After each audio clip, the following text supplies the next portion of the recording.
श्री कृष्ण ने बताया, मरे हुए व्यक्तियों की ये 3 चीजें कभी नहीं लेनी चाहिए।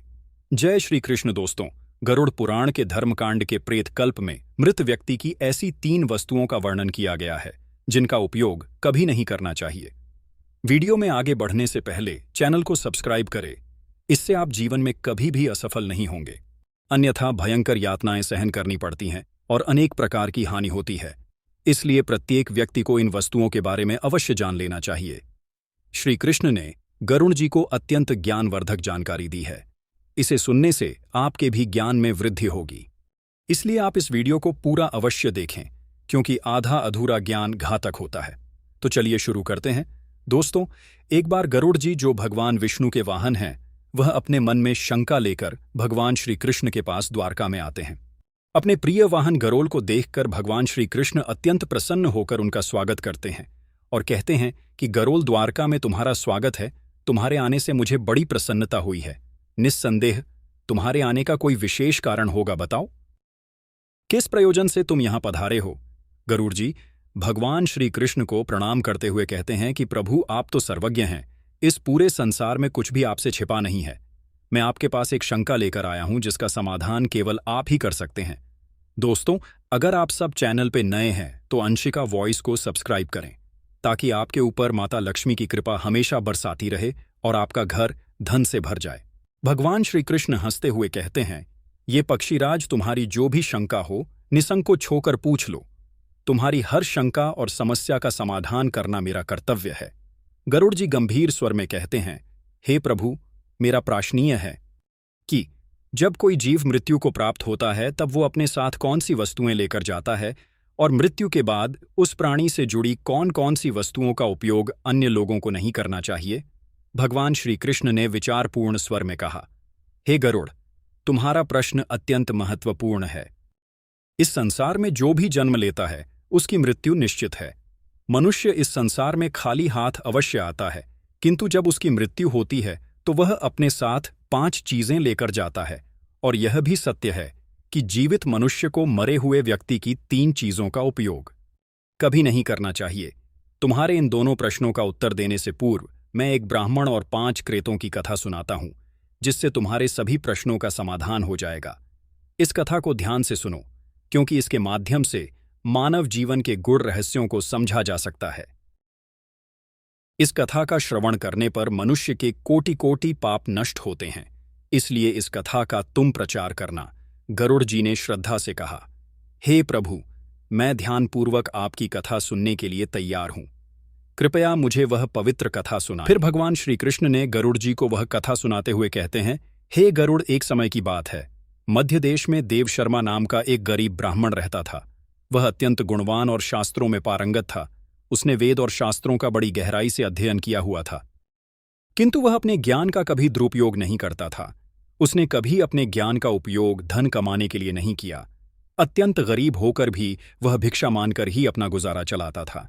फिर एक दिन वह ब्राह्मण वन में तपस्या करने के लिए जाने का विचार करता है। वो ईश्वर का ध्यान करने के उद्देश्य से वन में विचरण करने लगा। ब्राह्मण जीवन में प्रवेश करते हैं। उसका नाम विपिन वन था। ये वन अत्यंत भयानक और डरावना था, जिसके बारे में दूर दूर तक लोग चर्चा किया करते थे। इस वन में प्रवेश करने की हिम्मत बहुत कम लोग कर पाते थे, क्योंकि वहां का वातावरण ही भय से भरपूर था। विपिन वन में ऊंचे ऊंचे पेड़ थे, जिनकी शाखाएं इतनी घनी थीं कि सूर्य की किरणें भी नीचे तक नहीं पहुंच पाती थीं। इनमें से कुछ पेड़ प्राचीन काल से खड़े थे, जिनकी विशाल जड़ें जमीन से बाहर निकलकर हर दिशा में फैली हुई थी। वहां पर वट वृक्ष और अश्वत्थी जैसे वृक्षों की भरमार थी, जो अपने नीचे किसी को भी दबा सकते थे। इस भयंकर वन में मांडव और शमी जैसे पेड़ भी थे, जिनके पास से गुजरते हुए लोगों के रोमटे खड़े हो जाते थे। इन वृक्षों की शाखाएं मोटी चौड़ी और विकृत थीं, और उन पर अक्सर अजीब सी जीभ लटके रहते थे। वहां उगने वाले पौधे भी डरावने थे। विष्कनिया और मंजिष्ठा जैसे जहरीले बैलों ने पूरे वन को अपने शिकंजे में लिया हुआ था। जंगल में हर तरफ कटीली झाड़ियां हुई थीं, जो घुसने वालों को चोट पहुंचाने के लिए तैयार रहती थी। इस वन में विचरण करने वाले पशु पक्षी भी साधारण नहीं थे। यह काले पंखों वाले उल्लू दिन में भी विचरण करते थे, जिनकी भयानक आवाजें हवा में गूंजती थीं। जंगली भेड़िए अपने शिकार की तलाश में हमेशा घूमते रहते थे, और उनकी आंखें अंधकार में चमकती थीं। काले धब्बों वाले तेंदुए और हिंसक भालू भी यहाँ हम दो पक्षियों में शकुनी नामक गिद्ध और काठई मैना पैरों पर बैठे दूर से आए लोगों को आतंकित करते थे। विपिन वन का सारा वातावरण ही अत्यंत रहस्यमय और डरावना था, जहां हर कदम पर मृत्यु का भय रहता, मृत्यु का भय अंदर आता रहता था और चलते चलते वही एक अत्यंत प्राचीन वृक्ष के पास पहुंच जाता है। वह देखता है कि उस वृक्ष के नीचे 5 पिशाच खड़े हुए हैं। वे सभी पिशाच उस जंगल से गुजरने वाले मनुष्यों का भक्षण करते थे। कोई भी मनुष्य उस मार्ग से जाता तो वह उसे पढ़कर खा लिया करते थे। पिशाच होने के कारण उनके अंदर धर्म का कोई अंश नहीं था। वह अत्यंत पापी और दुराचारी थे। वो किसी पर भी कभी दया नहीं करते थे। जब वह ब्राह्मण उस वृक्ष के पास आता है तो वह पिशाच एक दूसरे से कहने लगते हैं, अरे वह देखो भाई, हमारे लिए आज ताज़ा ताज़ा भोजन आ रहा है। सबसे पहले मैं ही इस ब्राह्मण को खाऊंगा, इसका मांस तो कितना स्वादिष्ट होगा। ये ब्राह्मण केवल सात्विक भोजन ग्रहण करता होगा, इसलिए इसके शरीर में किसी भी प्रकार के रोग नहीं होंगे, कोई कीड़े और कृमि भी नहीं होंगे। इसका मांस खाने में बड़ा आनंद आएगा। हाँ, दूसरा पिशाच कहता है, इस ब्राह्मण का भक्त शर्तों में ही करूंगा। आज कई दिनों के पश्चात शिकार हाथ लगा है। इस प्रकार से वह पिशाच उस ब्राह्मण को खाने के लिए आगे आते हैं, लेकिन जब वह ब्राह्मण उन पिशाचों को देखता है तो वह बिल्कुल भी भयभीत नहीं होता है। वह ब्राह्मण भगवान विष्णु का परम भक्त था और वह हर समय श्रीहरि का नाम जपता रहता था, इसलिए उसे किसी से भी कोई भय नहीं लगता था। उन पिशाचों को देखकर भी ब्राह्मण भयभीत नहीं हुआ और उन पिशाचों की ओर देखते हुए उन्हें प्रणाम करने लगता है और कहता है, हे पिशाचों, तुम्हें नमस्कार है। उस ब्राह्मण का ऐसा विचित्र व्यवहार देखकर पिशाच हैरान हो जाते हैं। विष्णु भक्त ब्राह्मण के सान्निध्य से उनके अंदर से हिंसा का भाव नष्ट हो जाता है और वो आश्चर्यचकित होकर उस ब्राह्मण की ओर देखते हैं और उस ब्राह्मण से कहने लगते हैं कि महात्मा अब कौन है और इस वन में अकेले क्यों भटक रहे हैं? हम पिशाचों को देखकर भी आपको जरा सा भी भय नहीं लगा। बड़े बड़े शूरवीर योद्धा भी हम पिशाचों को देखकर थर थर कांपने लगते हैं, हमें देखकर डरकर भागने लगते हैं। किंतु आपके मन में किसी भी प्रकार का भय दिखाई नहीं पड़ रहा है। आपके सान्निध्य में आने पर हमारी भूख भी समाप्त हो चुकी है। हम तो आपको भोजन समझकर प्रसन्न हो रहे थे और आपको खाने वाले थे। फिर वह ब्राह्मण कहता है, मुझे आपसे बिल्कुल भी भय नहीं लग रहा है, क्योंकि मैं जानता हूं कि भगवान हमेशा मेरे साथ हैं और उनकी इच्छा के बिना तो पेड़ का पत्ता तक नहीं हिलता। यदि मेरी मृत्यु आप पिशाचों के द्वारा ही होनी है तो मुझे यह भी स्वीकार है, क्नॉइस। प्रभु ने मेरे भाग्य में जो भी लिख दिया है मुझे वह मंजूर है। यदि मुझे खाने से आपकी तृप्ति होती है तो मैं इसे मेरा सौभाग्य समझूंगा। इस संसार के प्रत्येक प्राणी को सुख प्रदान करना, उनकी तृप्ति करना ही प्रत्येक मनुष्य का कर्तव्य है। क्नॉइस, पिशाच भी ईश्वर द्वारा ही बनाए हुए हैं, इसलिए मैं आपकी निंदा भला कैसे कर सकता हूं?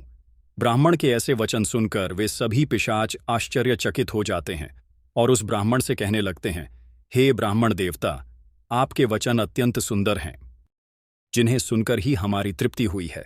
हम आपका भक्षण नहीं करेंगे। कृपया आप हमें बताएं कि आप कौन हैं और किस कारण से आप इस वन में भटक रहे हैं। वह ब्राह्मण कहता है कि पिशाचों, मेरा नाम देव शर्मा है और मैं प्रभु की भक्ति करने के लिए इस वन में उचित स्थान खोज रहा था, किंतु आपको देखकर लगता है कि आप बहुत कष्ट में हैं। मुझे बताएं कि किस कारण से आपको पिशाच बनना पड़ा। यदि मैं आपकी कोई सहायता कर सकता हूं तो आप अवश्य कहें, मैं अपने सामर्थ्य के अनुसार आपकी जो भी हो सके मदद अवश्य करूंगा। ब्राह्मण की बातें सुनकर सभी पिशाच सुन्न हो जाते हैं और कहने लगते हैं, श्रेष्ठ, आपको बार बार प्रणाम है। हम सभी पिशाच हमारे पाप कर्मों के कारण ही बने हैं। हमने हमारे पितरों का अपमान किया है। क्नॉइस, इसी कारण से हमें यह पिशाच योनि प्राप्त हुई है। ना जाने कब हमें इस पिशाच के शरीर से छुटकारा मिलेगा। हमने मनुष्य रहते हुए भी बहुत पाप किए थे और पिशाच बनकर तो हमने अनगिनत पाप किए हैं। कितने ही निर्दोष मनुष्यों और प्राणियों को हमने मारकर खाया है। इसलिए हमें ऐसा लगता है कि हमें कभी पिशाच योनि से मुक्ति नहीं मिलेंगे। फिर ब्राह्मण कहता है, हे पिशाचों, मैं आपकी व्यथा को समझता हूं। कृपया आप मुझे बताएं, मैं किस प्रकार से आपको मुक्ति दिला सकता हूं। मैं मध्य देश में रहने वाला देव शर्मा ब्राह्मण हूं। मैंने अनेक ताप, व्रत और उपवास किए हैं, इसलिए आपकी मुक्ति के लिए भी यदि कोई व्रत उपवास हो तो मुझे बताएं, वह मैं अवश्य करने का प्रयास करूंगा। ब्राह्मण की बात सुनकर उन पिशाचों को समझ में आ जाता है कि यह ब्राह्मण तो उनका ही पुत्र है। वह पिशाच उस ब्राह्मण के दादा पर दादा है जो पाप करने के कारण पिशाच बने हुए हैं। श्री कृष्ण कहते हैं, ही गरुड़, इस प्रकार से उन पिशाचों को यह ज्ञात हो जाता है कि वह ब्राह्मण उनका ही वंशज है। फिर वह सभी पिशाच अपने अपने पाप कामों के विषय में बताने लगते हैं। पहले पिशाच, जिसका नाम उच्छिष्ट था, वह आगे बढ़ा। उसका शरीर मांस और खून से सना हुआ था और उसकी आंखों में धर्म की अग्नि जल रही थी। उसने कांपते हुए ब्राह्मण से कहा, मेरा नाम उचित इसलिए पड़ा क्योंकि मैं हमेशा दूसरों का बचा हुआ और जूठन खाया करता था। मैं पिछले जन्म में बृहस्पति था और तुम्हारा 5 पीढ़ी पहले का पूर्वज था। एक समय में मैं बहुत विद्वान और आदरणीय ब्राह्मण था। मैंने यज्ञ और अनुष्ठान किए, लेकिन धीरे धीरे मेरी लालसा बढ़ गई। मुझे लोगों द्वारा छोड़ा हुआ भोजन खाने की आदत पड़ गई। दूसरों के झूठे भोजन में मुझे स्वाद आने लगा। मैंने ये जानने के बावजूद कि यह अधर्म है, झूठे भोजन का आदान प्रदान शुरू कर दिया। एक दिन जब मैं एक पवित्र यज्ञ के बाद बचा हुआ उच्छिष्ट भोजन खा लिया, इस भोजन से मेरे शरीर में विष का निर्माण हुआ और उसी क्षण मेरी मृत्यु हो गई। अब मैं पिशाच बनकर उच्छिष्ट भोजन करता हूं और यही मेरा श्राप है। दूसरा पिशाच, जिसका नाम लग्न अंत था, वह आगे आया। उसका पूरा शरीर निर्वस्त्र था और उसकी हड्डियां दिख रही थी। उसने ब्राह्मण की ओर देखकर कहा, मेरा नाम नग्ना अंग इसलिए पड़ा क्योंकि मैं हमेशा निर्वस्त्र रहकर स्नान करता था। पूर्व जन्म में मेरा नाम शरद चंद्र था और मैं तुम्हारा 6ठी पीढ़ी का पूर्वज था। मैं एक ब्राह्मण कुल में जन्मा था और मेरे पास ज्ञान और तप की शक्ति थी, लेकिन मैं अपने शरीर का घमंड करने लगा। मुझे स्नान करते समय निर्वस्त्र रहने में आनंद आता था और मैंने समाज की नियमों का अपमान किया। मैं इसे स्वाभाविक मानता था, परंतु ये धर्म था। एक दिन जब मैं नगर के तालाब में निर्वस्त्र होकर स्नान कर रहा था, तभी जब देवता ने मुझे श्राप दिया कि मैं अपने घमंड के कारण पिशाचौनी को प्राप्त करूंगा। मेरी मृत्यु भी उसी तालाब में डूबने से हुई। अब मैं पिशाच हूं और मेरा शरीर हमेशा निर्वस्त्र रहेगा, जैसे मैंने अपने ब्राह्मण धर्म का अपमान किया था। तीसरा पिशाच, जिसका नाम शववस्त्र था, उसके शरीर पर मृत लोगों के फटे हुए कपड़े लिपटे हुए थे। उसकी आवाज में दर्द था। उसने कहा, मैं इस योनि में इसलिए हूं क्योंकि मैंने हमेशा मृत व्यक्तियों के कपड़े चुराए। पिछले जन्म में मेरा नाम अच्युतानंद था। मैं तुम्हारे पूर्वजों में से था और एक आदरणीय ब्राह्मण कुल से संबंध रखता था, लेकिन मेरे मन में लोभ बढ़ गया था। मैं श्मशान भूमि पर जाकर मृतकों के वस्त्र चुराता और उन्हें बेचता था, मरे हुए लोगों के वस्त्र पहनकर। मुझे सुख की अनुभूति होती थी। मेरी इस धर्म को देखकर देवताओं ने मुझे श्राप दिया कि मेरी मृत्यु भी श्मशान में होगी और मैं पिशाच बनकर हमेशा शवों के वस्त्र पहन लूंगा। मेरी मृत्यु उसी शमशान में ही हुई जहां एक भयंकर पिशाच ने मुझे मार दिया। अब मुझे मृतकों के वस्त्र पहनने का श्राप मिला है। चौथा पिशाच, जिसका नाम अशोक था, उसकी उपस्थिति इतनी गंदी और बदबूदार थी कि ब्राह्मण को सांस लेना कठिन हो गया। अशोक ने कहा, मेरा नाम अशोक इसलिए पड़ा क्योंकि मैंने हमेशा अपवित्र और गंदी चीजों में खुद को लिप्त रखा। मैं पिछले जन्म में धर्मराज था और तुम्हारा पूर्वज था। मेरे जीवन में शुद्धता का कोई स्थान नहीं था। ब्राह्मण होते हुए भी मैंने अपवित्रता में जीवन बिताया। मैंने कभी अपने तन और मन की शुद्धता का ध्यान नहीं रखा। गंदे वस्त्र पहने और अपवित्र स्थान पर रहा। मैं स्नान नहीं करता था और यह सब जानकर भी मैंने धर्म के नियमों का पालन नहीं किया। मेरे इस पाप के कारण देवताओं ने मुझे श्राप दिया। क्योंकि मैं अशुद्धता में लिप्त रहकर ही इस पिशाच योनि में भटकूं, मेरी मृत्यु एक गंदे तालाब में डूबकर हुई। अब मैं इस पिशाच योनि में हूं जहां मैं हमेशा अपवित्रता से घिरा रहता हूं। अंत में 5वां पिशाच द्रव्यहरि था। उसका मुख रक्त से लटपट था और उसके हाथों में मांस के टुकड़े थे। उसने भयावह हंसी के साथ ब्राह्मण से कहा, मैं द्रव्यहरि हूं क्योंकि मैं मांस और रक्त का लोभी था। पूर्व जन्म में मेरा नाम सोमदेव था और मैं तुम्हारा पूर्वज था। मैं ब्राह्मण होते हुए भी हिंसा और कुर्ता का जीवन अपनाया। मुझे मांसाहारी और कुर्ता का जीवन अपनाया।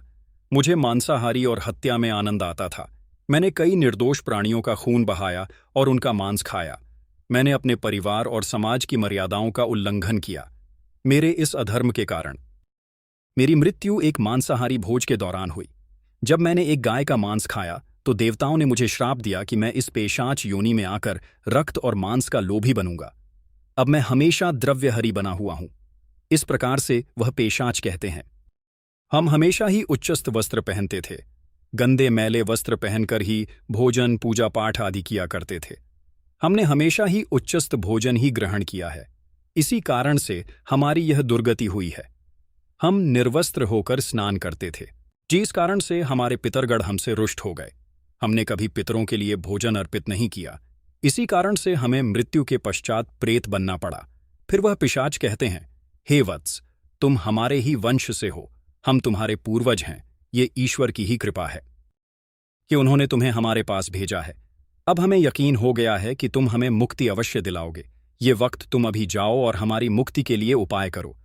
अपने पूर्वजों की ऐसी दशा देखकर वह ब्राह्मण अत्यंत दुखी हो जाता है और सोचने लगता है कि प्रत्येक मनुष्य का ये निहित कर्म है कि वह अपने पूर्वजों को मुक्ति दिलाने के लिए कार्य करे।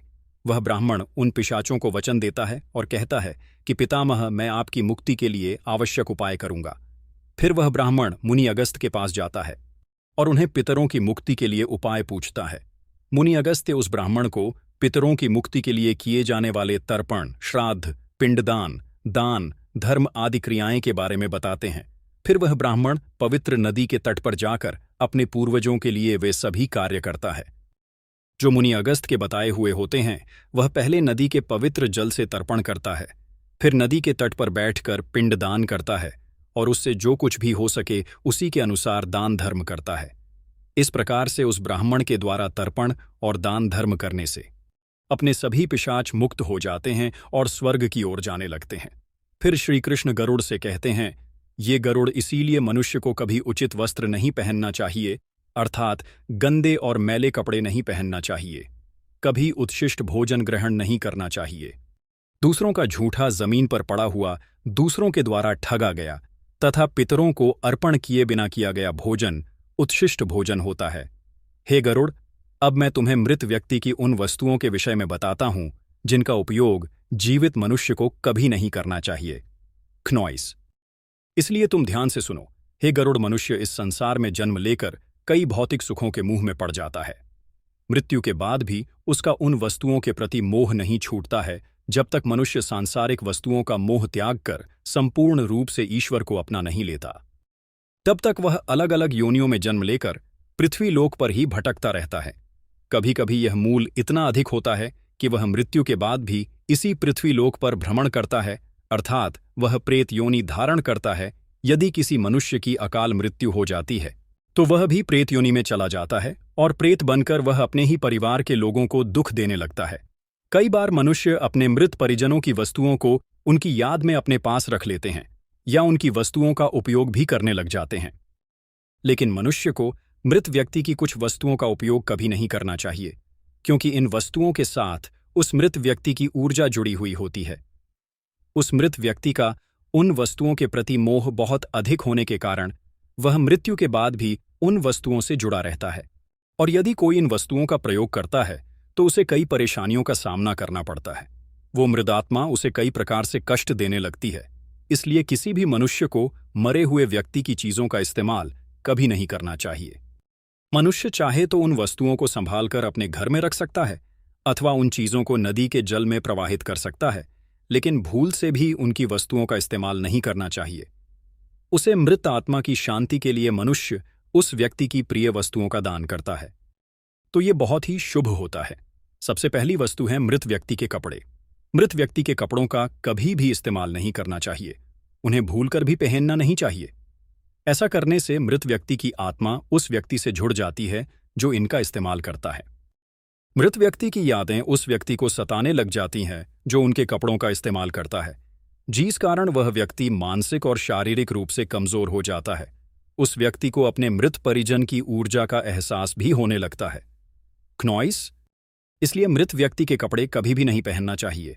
मृत व्यक्ति के कपड़े हमेशा दान कर देने चाहिए, जिससे उसकी आत्मा को शांति प्राप्त हो जाती है। दूसरी चीज है मृत व्यक्ति के गहने। मृत व्यक्ति के गहने भी उसके कपड़ों की तरह ही उसकी ऊर्जा के स्रोत होते हैं। मृत व्यक्ति को अपने गहनों से लगाव कपड़ों से भी कई गुना ज्यादा होता है, क्योंकि प्रत्येक व्यक्ति गहने खुद को सुंदर प्रतीत करने के लिए पहनता है। लेकिन जब व्यक्ति की मृत्यु हो जाती है और उसके गहने कोई दूसरा व्यक्ति पहन लेता है, तब मृत व्यक्ति की आत्मा असहाय महसूस करने लगती है। वह आत्मा उस व्यक्ति को परेशान करने लग जाती है। आत्मा मोक्ष की राह पर ना जाकर इसी मृत्युलोक में अपने ही परिजनों को परेशान करने लग जाती है। इसलिए मृत व्यक्ति के गहनों का कभी भी इस्तेमाल नहीं करना चाहिए। व्यक्ति की मृत्यु के बाद उसके गहनों को गलाकरण या आभूषण करवा लेने चाहिए, अन्यथा उन्हें मंदिर में दान कर देना चाहिए। तीसरी वस्तु है मृत व्यक्ति की माला। जीवित रहते हुए इंसान अपनी माला से मंत्रों का जाप करता है। उसके गले की माला ही उसके जीवन भर के पुण्य की कुंजी होती है। मृत्यु के बाद व्यक्ति की माला को कभी जीवित मनुष्य को धारण नहीं करना चाहिए। उसकी माला को पवित्र नदी के जल में प्रवाहित कर देना चाहिए। पवित्र नदी उस मृत व्यक्ति के सभी पुण्य को बहाकर स्वर्ग में ले जाती है। श्री कृष्ण कहते हैं, हे गरुड़, मृत्यु के बाद मनुष्य अपने साथ केवल अपने पाप और पुण्य लेकर जाता है। सभी भौतिक वस्तुओं को यहीं पर छोड़ देता है। इसलिए उसे कभी उन वस्तुओं के प्रति अत्यधिक मूव नहीं करना चाहिए। श्री कृष्ण कहते हैं, ये गरुड़ मृत्यु के बाद आत्मा के साथ कुछ ऐसी चीज होती है जो अगले जन्म में भी साथ जाती है। ये चीज आत्मा के कर्म और इच्छाओं से जुड़ी होती है। अब मैं तुम्हें उन 5 बातों के बारे में विस्तार से बताऊंगा। भगवान श्री कृष्ण कहते हैं, कामना वह पहली चीज है जो आत्मा के साथ मृत्यु के बाद भी रहती है। मनुष्य की कामना है उसे नया शरीर धारण करने के लिए प्रेरित करती है। कामना ही एक ऐसी शक्ति है जो आत्मा को लगातार नए शरीर की खोज में लगाए रखती है। जब एक व्यक्ति की मृत्यु होती है तो उसकी इच्छाएं उसके साथ जाती हैं और यह इच्छाएं उसके नए जन्म में पुनः कार्य करती हैं। कामना को एक प्रकार की चंचल ऊर्जा माना जाता है जो आत्मा को सांसारिक जीवन के चक्र में बांधे रखती है। अगर मनुष्य अपनी सभी इच्छाओं का त्याग कर देता है तो उसे मोक्ष की प्राप्ति हो सकती है। इसीलिए कहा गया है कि मृत्यु के समय अपनी इच्छाओं का त्याग करना अत्यंत महत्वपूर्ण है। क्नॉइस, जो लोग मृत्यु के समय अपनी इच्छाओं को साथ लेकर जाते हैं उन्हें पुनः जन्म लेना पड़ता है, क्योंकि उनकी कामनाएं उन्हें अगले जीवन के लिए प्रेरित करती हैं। श्री कृष्ण कहते हैं, वासना कामना का ही एक उन्नत रूप है। वासना हुआ है जो मनुष्य को इंद्रियों की सुख और भोग की ओर आकर्षित करती है। ये एक ऐसी लालसा है जिसका कोई अंत नहीं है। मृत्यु के समय भी अधिकांश लोग वासना से मुक्त नहीं हो पाते हैं। ये वासना सांसारिक वस्तु, धन, परिवार और भोगों के प्रति आकर्षण को बढ़ाती है। वासना इतनी शक्तिशाली होती है कि यह मृत्यु के बाद भी आत्मा के साथ रहती है। वासना का उदाहरण विष्णु पुराण में राजा भरत की कथा में मिलता है। राजा भरत ने एक हिरण के बच्चे से अत्यधिक प्रेम किया और उनकी वासना इस बच्चे के प्रति इतनी प्रबल थी कि मृत्यु के समय भी वे इस हिरण के बारे में सोचते रहे। परिणामस्वरूप उन्हें अगले जन्म में हिरण की योनि प्राप्त हुई। ये दिखाता है कि वासना आत्मा को बंधनों में बांधे रखती है। मन की शांति और ज्ञान से ही वासना से मुक्ति मिल सकती है। श्री कृष्ण आगे कहते हैं, कर्म मनुष्य की सबसे महत्वपूर्ण धरोहर है जो उसके साथ मृत्यु के बाद भी जाती है। मनुष्य जीवन में जो भी कार्य करता है, अच्छे या बुरे काम उसके अगले जन्म में फल देते हैं। मृत्यु के समय आत्मा द्वारा किए गए सारे कर्मों का लेखा जोखा होता है। अगर किसी व्यक्ति ने अच्छे कर्म किए हैं तो उसे परलोक में सुख और शांति मिलती है और अगले जन्म में भी उसे समृद्धि प्राप्त होती है। वहीं अगर उसने बुरे कर्म किए हैं तो उसे नरक या दुखदायी जीवन की प्राप्ति होती है। यही कारण है कि हमारे धर्मशास्त्रों में काम को अत्यधिक महत्व दिया गया है। कर्म की गति इतनी अद्भुत होती है कि यह 7 जन्मों तक आत्मा का पीछा करती है। इसलिए मनुष्य को सदैव पुण्य कर्म करने का प्रयास करना चाहिए। भगवान श्री कृष्ण चौथी चीज के रूप में कर्ज का उल्लेख करते हैं। वे कहते हैं, कर्ज एक ऐसी वस्तु है जो मृत्यु के बाद भी आत्मा का पीछा करती है। यदि कोई व्यक्ति जीवन में किसी से कर्ज लेता है और उसे चुकाए बिना मर जाता है तो वह कर्ज अगले जन्म में भी उसके साथ रहता है। कर्ज आत्मा पर एक प्रकार का बंधन बनाता है और जब तक ये चुकाया नहीं जाता आत्मा इससे मुक्त नहीं हो सकती। मृत्यु के बाद उस आत्मा को परलोक में कर्ज चुकाने के लिए भी दंड दिया जा सकता है। पुनर्जन्म में कर्ज के कारण व्यक्ति को शारीरिक या मानसिक कष्ट झेलना पड़ सकता है। इसीलिए धर्मशास्त्रों में कहा गया है कि जीवन में लिए गए सभी आणों को चुकाकर ही मृत्यु की ओर बढ़ना चाहिए ताकि आत्मा अगले जन्म में इस बोझ से मुक्त हो सके। अंत में भगवान श्री कृष्ण गरुड़ जी को भक्ति का महत्व बताते हैं। वे कहते हैं, भक्ति वह पवित्र मार्ग है जो आत्मा को ईश्वर से जोड़ता है। जो व्यक्ति सच्चे मन से भगवान की आराधना करता है उसकी आत्मा मृत्यु के बाद भी उस भक्ति का फल प्राप्त करती है।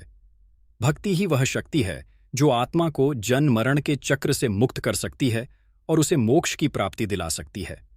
क्नॉइस, भक्ति से भरा हृदय मृत्यु के बाद भी ईश्वर के समीप रहता है।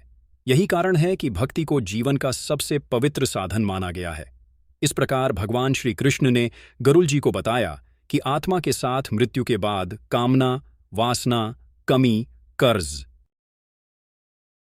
पुण्य और भागती रहती है। ये चीज आत्मा को जीवन के चक्र में बांधे रखती है या मोक्ष की ओर ले जाती है। तो दोस्तों, इस प्रकार से श्री कृष्ण ने गरुड़ जी को अत्यंत महत्वपूर्ण ज्ञान दिया है। उम्मीद है आपको यह जानकारी अच्छी लगी होगी। जय श्री कृष्ण दोस्तों, आपको यह जानकारी कैसी लगी? कृपया कमेंट करके जरूर बताएं। वीडियो पसंद आया हो तो लाइक करें और अपने दोस्तों के साथ शेयर करें। कमेंट बॉक्स में जय श्री कृष्ण लिखना ना भूलें। और ऐसे ही और भी बहुत सारी कहानियों को सुनने के लिए चैनल को सब्सक्राइब जरूर करें। धन्यवाद।